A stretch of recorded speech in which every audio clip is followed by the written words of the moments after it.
လူတိုင်းကကျွန်တော်ဘယ်သူလဲဆိုတာမမြင်ခင်မှာ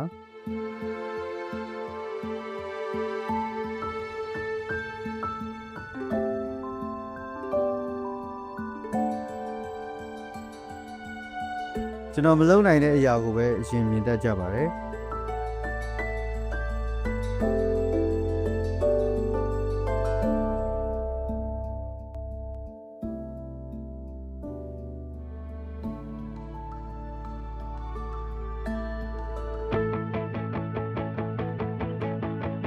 ကျွန်တော်တို့ဘာတွေလုပ်နိုင်ကြတယ်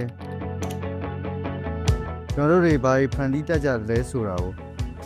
မမြင်နိုင်တတ်ကြပါဘူး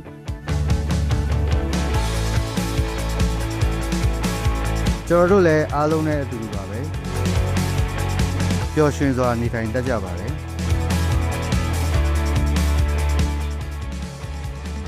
ကျွန်တော်တို့အားလုံးကဆိုရှင်းတဲ့အရာတစ်ခုကိုပဲတောင်းဆိုချင်တာပါအဲ့ဒါကတော့ကျွန်တော်တို့တွေကိုမခွဲခြားပဲရွေးထွေးစွာတန်းတူဆက်ဆံပေးဖို့ပါပဲ